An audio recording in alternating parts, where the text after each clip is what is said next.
Então tá. Comecei a namorar um rapaz da igreja que já o conhecia desde adolescente, da igreja batista, tá? O meu ex-noivo me procurou ainda uma vez para conversar e eu pensei em tudo que passei nessa igreja, na igreja Mórmon, que nada mais tinha a ver comigo e não fui ao encontro. Por fim acabou. Logo, questão de meses, ele se casou com uma Mórmon que foi missionária também. E no decorrer de um ano, eu me casei com esse novo namorado. 40 anos se passaram. E eu os procurei na internet. Ela procurou a família do ex na internet, tá? Vi que o meu ex-noivo está bem, firme na liderança da igreja, presidente do quórum. Tem uma família grande e se diz muito feliz por ter se casado com ela. Com aquela ex-missionária branca. Que bom, era tudo que ele merecia, ser feliz. E eu hoje posso afirmar com segurança que sou feliz também. Adicionei a irmã dele no Facebook como amiga.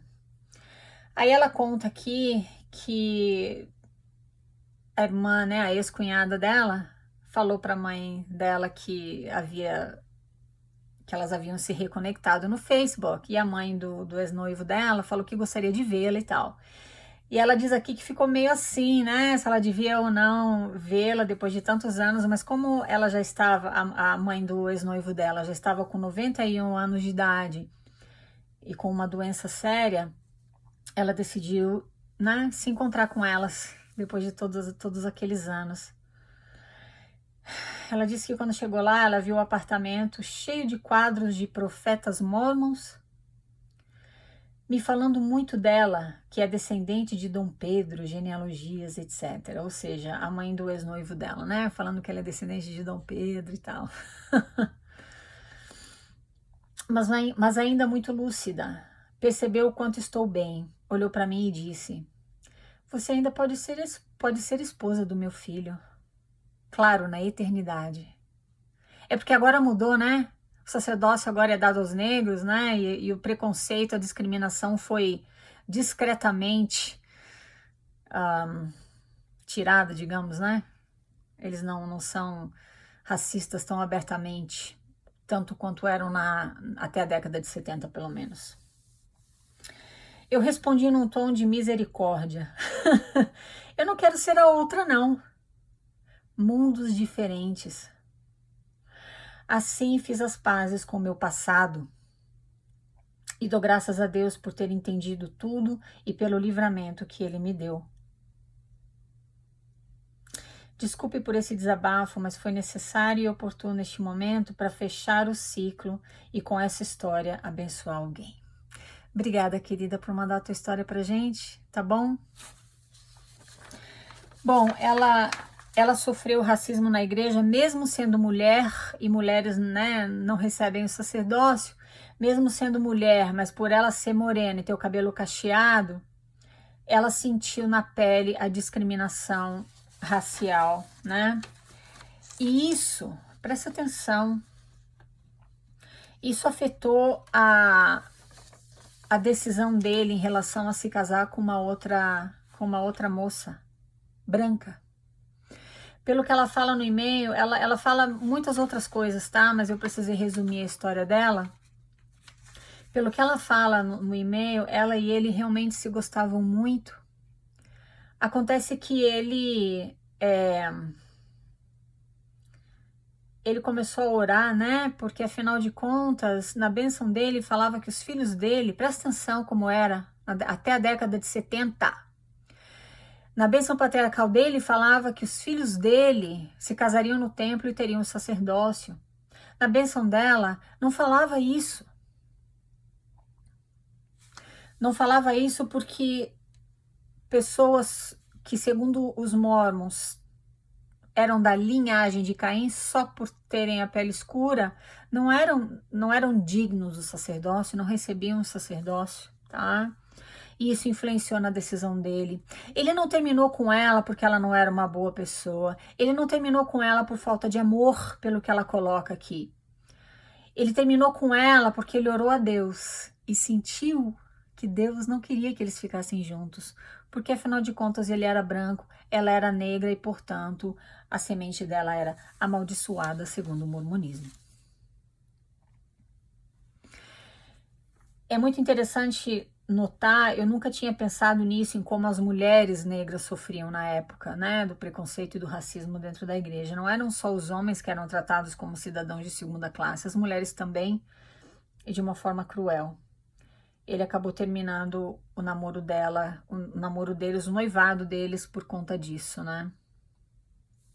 Bom, acabou que ele casou, né, com uma ex-missionária branquinha da igreja, e segundo ela, ele parece feliz, é líder na igreja e tudo mais, e ela casou com alguém da igreja batista, ela também tá feliz. O que você precisa entender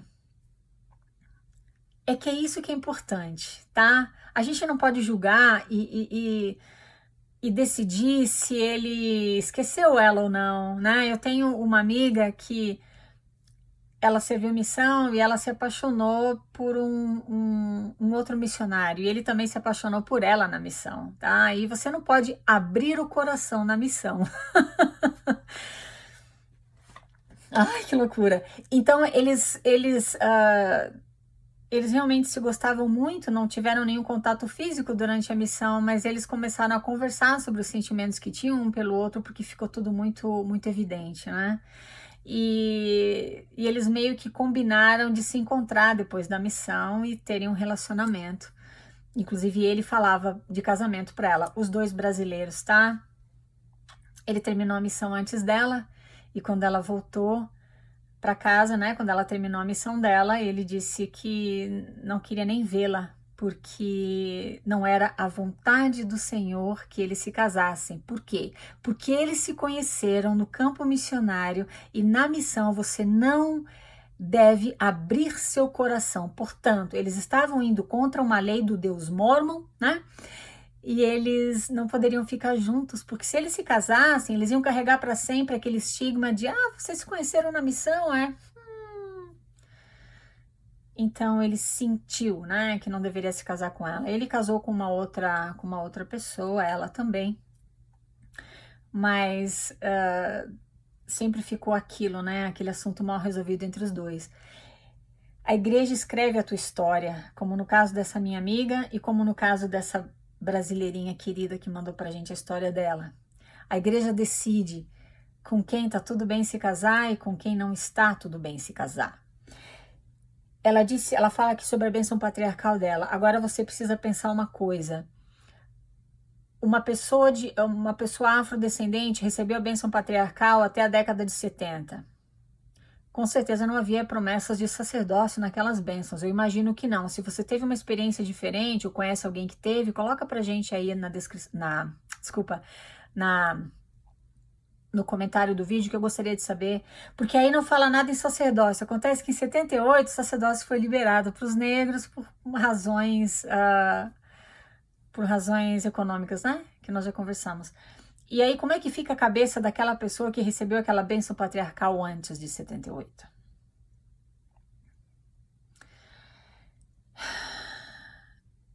No caso dela, seria extremamente tóxico ela continuar na igreja, ela ficar lá, ela procurar um outro membro da igreja para se casar, de preferência da cor dela, né? E seria muito tóxico. Ela foi muito inteligente, ela foi muito madura, ela percebeu que não estava fazendo bem, ela saiu da igreja, ela se poupou desse sofrimento e ela voltou para uma igreja na qual ela se sente à vontade, se sente bem, e ela se casou e reconstruiu a vida dela a partir dali. Esse é o meu objetivo aqui, é você como membro da igreja saber identificar se a igreja te faz bem ou se ela te faz mal. Só isso. Porque aí passa a ser irrelevante o fato dela ser verdadeira, de não ser, de ser tudo mentira, de não ser, de ser fraude, né? Não importa. Se você se sente bem lá, como ele, né? Ele refez a vida dele também. Ele casou com uma ex-missionária branquinha, ele fez bem para ele cumprir o currículo mórmon e ele ficou bem, né? Por que sair da igreja? Se faz bem para ele, tá tudo certo. Mas para ela, não. Então ela fez muito bem em sair e refazer a vida dela. Ela não foi amaldiçoada por isso, né?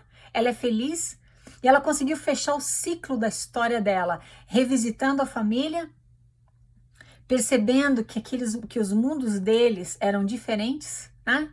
E que os dois refizeram a vida deles. É isso que eu quero para você de todo o meu coração. Se você está feliz na igreja, fica lá. E respeita as pessoas que estão em volta de você, que você ama, e que não só não precisam da igreja, como ela agora se tornou um ambiente tóxico. Deixa elas irem. Não fala besteira para elas. Não fala que elas vão ser amaldiçoadas, que elas vão perder bênçãos, isso e aquilo. Porque isso é mentira. Tá bom, meus queridos?